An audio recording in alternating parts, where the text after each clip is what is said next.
So today we're going to do something a little bit different than I've done in my other videos, mainly because I believe I've injured my back or something somehow,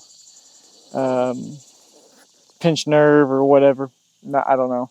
Hurts to pretty much do anything on my lower back, so we're going to take it simple and go over some stuff. I had a pretty good conversation with another YouTube channel the other day. He asked a question about do you often put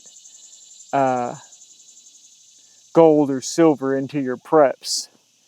My answer back was not necessarily, because I normally will prep with food, alcohol, ammo, things like that. Because I don't necessarily prep in a currency like gold or things like that. Now, there's good reasons to do that and bad reasons to do that. Gold is a pretty good standard currency. If things go to hell, you have some sort of value in something other than a dollar that is based on, the petrodollar currently, things like that. The reason I don't necessarily care about, and my argument with him was, not really argument, discussion, was that generally when you get to the point of you know that your dollar is going to hell and you're going to end up using that currency, because there's people that do not prep with that currency, the chaos that will ensue, I don't see you being able to use that currency effectively, because there'll be people killing each other just to get water and basic necessities. So now, as he kind of discussed, what about on the reestablishment of society? Will that currency be of value? And I'm sure it would, but I don't know, the moment that we go to a country, our country goes on a path toward where the dollar is useless and you go to a gold,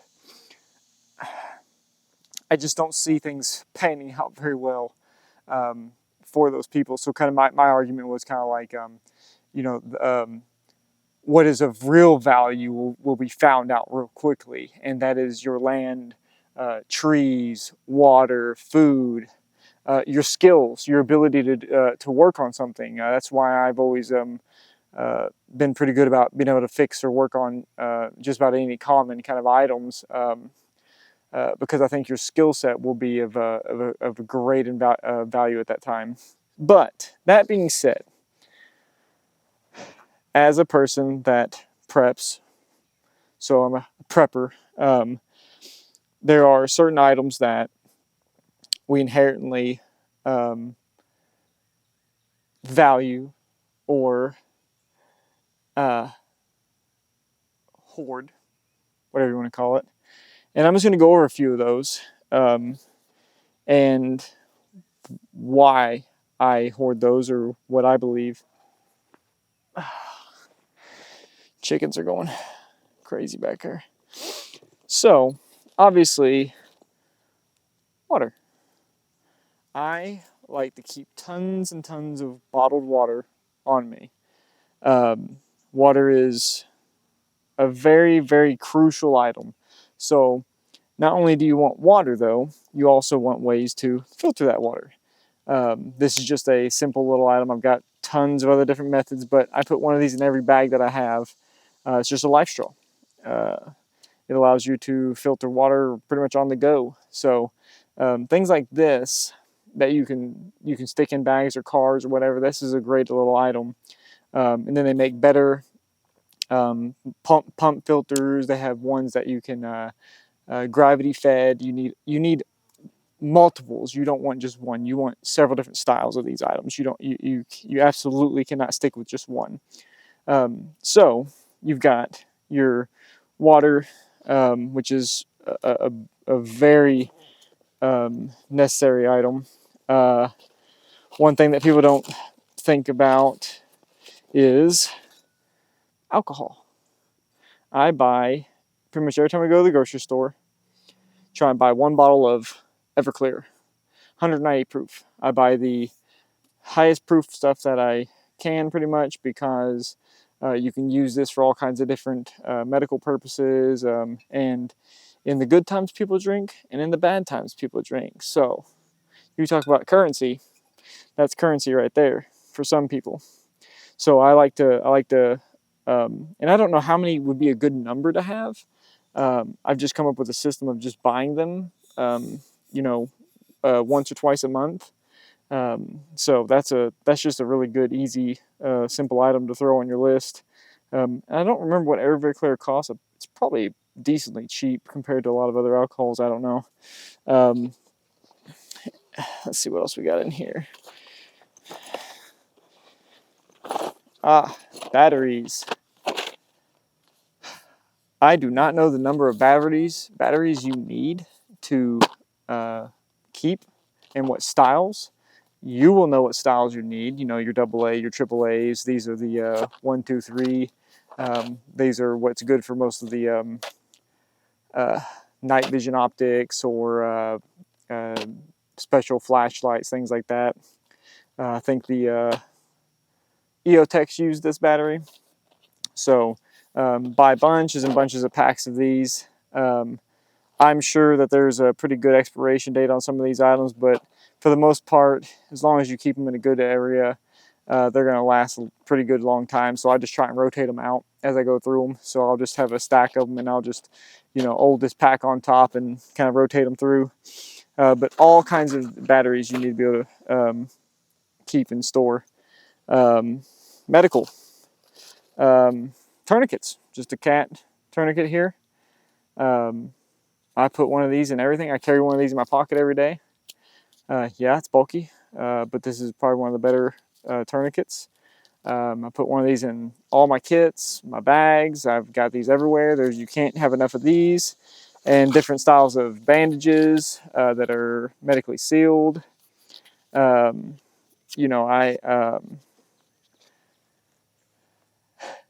If your shit hit the fan scenario, whatever you want to call it, happens, and you're able to survive or bunker down, really, to be honest, one of the things that's going to get you killed probably the fastest is some sort of medical thing, as long as you've got food and water taken care of. So having some sort of means to be able to help yourself, alcohol, cleaning wipes, things like that can keep wounds from being infected. I've got sutures. I've practiced suturing some items up. They make little blocks you can buy, little gel blocks you can buy that you can practice with suturing. Not very good at it. Probably need to practice it a little bit more. But anything like that, that's where the Everclear comes in, because whenever you're suturing something up, you're going to probably want some of that to be able to take it. But yeah, medical is a big deal. And we all know this one: magazines and ammo. I buy not just tons of ammo, and I don't know the number of what ammo number you need. Some say just as much as you can carry. Some say, 1,000 rounds because you can grab it quickly and get out of here. Some say combat load. Some say whatever. All I know is I've got tons of these magazines, and they're all loaded. Yes, I store my magazines loaded to the brim. I don't think any of them are empty. I have some that are still in packages possibly, but for the most part, I buy as many of these as I can. Every once in a while, I'll just go out and buy another 10 of these or something like that. Because, great, I'm gonna have ticks all over me. You can just see them crawling. Anyways, I can. You want to have as much ammo as you possibly can. I don't know what that number is for you. I don't know what you financially can maintain, but you want enough to practice with, and you want enough for your scenario where you're gonna need to run out. And you never know, you may need ammo for other people if you have that in your plan. I know a lot of people always do the thing, well, I know whose house I'm going to, and it's like, that's all fun and good, but you gotta be able to get there. But magazines, and just because you got the rifle mags, don't forget your pistol mags. I don't see this being as effective. This is the last thing I'm going to try and use in any bad scenario. So I really would prioritize 223, 556, 762 by 39, 308. The rounds that are very common. Good hunting rounds, because you're gonna have to hunt. So, my go-to rifle that I carry is for hunting is 7mm rim mag. But anyways, ammo. Don't know how much. I'd say I overbuy compared to having in quantity that is not acceptable. But also, oh, here we go, running away. Let's talk not just the bigger rounds. How many bricks of 22 do you have? 22 is probably going to be one of the best little bullets you can have. You need a really solid little 22. A 10-22 is fine. Pistol 22, little can on them. They're quiet. You used to be able to buy these for pretty cheap. I don't even know how many rounds of 22.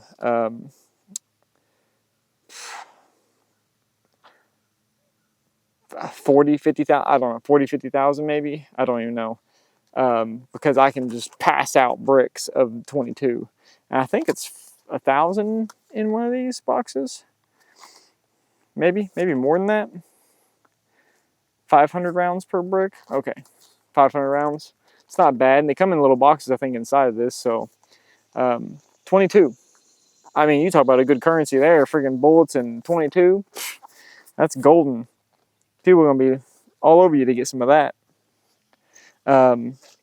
Let's see, another thing. Oh, maybe my, oh, no. Food. How did I skip food and water? Food.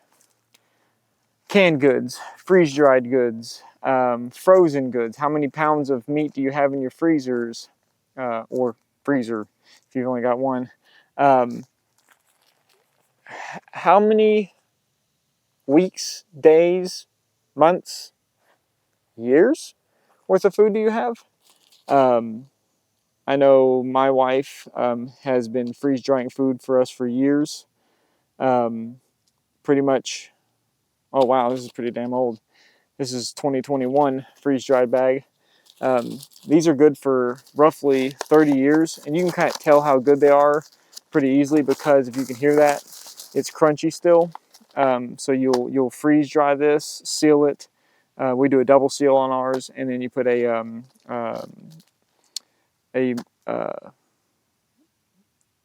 desiccant bag, not really a desiccant bag, but a oxygen absorber bag inside of here. And then it sucks down, and you'll know when this package goes bad because we go through ours every year and take inventory, and you'll know when they go bad. Like milks, those are we have a bunch of before a gallon of milk will go bad, we'll freeze dry that gallon of milk, and you'll know because milks are the liquids are a little bit more difficult, but the milk you'll know because you won't want to open the bag. I can just tell you that. I did it once, and that was a big mistake. But this is my go-to. I got tons of cans. That's fine. Put them in a rotation. Get you a good rotation going for cans. Have, 30, 40, 50 cans of corn, beans, all those things. Just buy them by the pack. Go to Sam's Club, wherever. Buy them by the box. Don't buy them by the individual cans. Hell with that. Buy them by the box. Just put them on rotation. Just fine. No problem. But this is probably what I would say the go-to. Yeah, we can some. But if you don't can it right, you got botulism, things like that. Freeze dry, it's hard to beat. It's lightweight. It takes all the water out. So all you got to do is boil some water or pour some water in. You don't have to boil. You just got to put some water in with this, and you're good to go. It's going to be cold if you do that. I'd probably cook it a little bit extra to get a little flavor. But like, we will freeze dry all leftovers. So say we make a meal, and I don't know, chicken fried rice, whatever. We'll freeze dry it after we're done eating it, and it goes in the box. And I don't want to say how many meals we have. Not that it would matter. My gut is don't have less than 6 months of food on hand. I know most emergency things are probably like 3 weeks of food or maybe a month of food, 2 months tops probably. I say have nothing less than 6 months for 2 people. And freeze drying is the way to go. Now, getting into freeze drying is a little bit more difficult. We bought a freeze dry unit that we have in one of our rooms. I think the company name is Harvest Right. That makes the unit that we use. Works fantastically. We've been using it for, oh gosh, I can't, what year is it? 2023. I probably bought it in 2019 or 2020. So we've been using it all those years and pretty much nonstop. People love freeze dried candy, so we do that a lot and give it to people. But freeze dried meals, long lasting, easy to tell if they're good or bad. And really, to be honest, the flavor stays the same. Now, you may have tried some of those Mountain House or the ones that you can buy. And that's the thing that's crazy is in 1 year, for the cost of that machine, if you freeze dry your leftovers, you'll pay, if you went and bought them instead of freeze drying them, you will pay for that machine easily, because those things cost about $9-10 a piece, and if you were to just buy that every day or once every day or once every week, I mean, you'll no time flat pay for the machine cost. So definitely freeze dried foods. That's definitely my go-to. And hell, to me, all this is currency. That's what my conversation with the I think his name was Black Dissidents. Pretty good channel, has some pretty good videos. One of my favorite ones he did not too long ago was flip flops equal death, which I agree with, because you should never be wearing a shoe that cannot do what you need to do in an emergency. And a flip flop is a zero scenario ever good shoe to wear. Period. Great video. All this is currency to me. That's kind of what my conversation was with him. And then one of the last things I've got here, and I don't think people buy enough of this, paracord, ropes, things like that. You can buy these by the 1,000 foot. I've got reel after reel after reel of these. I don't know how much is left on this one, probably 600-700 feet still maybe.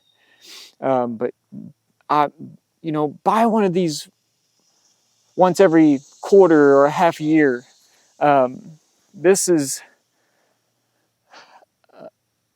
I mean, there's what can you not do with paracord, basically, same with duct tape, good tapes like that. Now, the problem with duct tapes is if you've ever had any old rolls, they don't hold up very long, unless you got them in a pretty good sealed up bag or something like that. The glue starts to break down. They don't really hold on something anymore if you start sticking in it. But tapes are great to have anyways.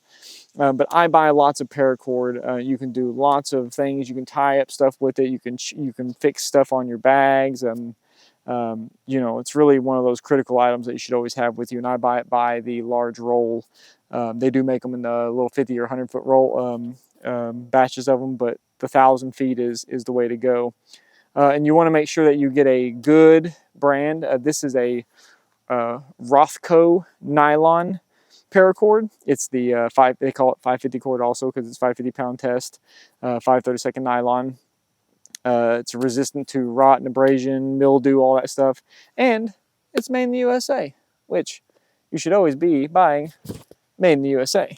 So any chance you get, always purchase made in the USA items if you get a chance. Helps people out, and to hell with every other country. That's how I look at it. So just my quick little video on what I typically find to be valuable to prep. And I know that other people have different things that they prep, and just because I didn't talk about it here does not mean it is not a good prep. There's plenty of other things that I may have not even brought up or forgotten about. I've got simple things such as, I'm not going to bring out tools and equipment. You should be able to cut trees down without gas or electricity. You should be able to drill holes in wood without gas or electricity. So tools are a critical item. So, you know, you can't always depend on your Milwaukee's or your Steel brand and all that stuff because it's not always going to be available to use. So having the ability to cut down or use harvest woods or things like that without batteries is going to be critical. So I mean, there's, like I said, there's tons of other things. I mean, you can store gas and diesels and things like that to an extent. They do go bad over time, or they're hard to keep up with. But it's good if you have some sort of way to rotate it. I don't really have a good way to do that. Having a good like a tank you can have filled would be a great way. But other than that, tell me, what else? What are other things? What are other things that you all prep with? What are other things that you think would be a good prep to have? I'm sure there's plenty out there, and I didn't even scratch the surface. But like I said, I didn't want to do anything strenuous right now because my lower back's killing me. So I just wanted to be able to send out some sort of video and start a discussion because I think this is a critical thing. And your prepping doesn't come down to just the items. It's a lifestyle, to be honest. It's not just, oh, I have all these items. Do you practice the skills? If you don't get out and practice something,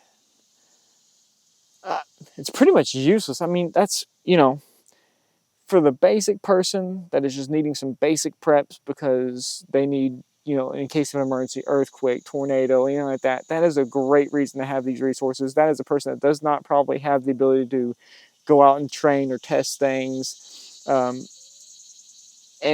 you don't have to take it as far as maybe I do or other people do.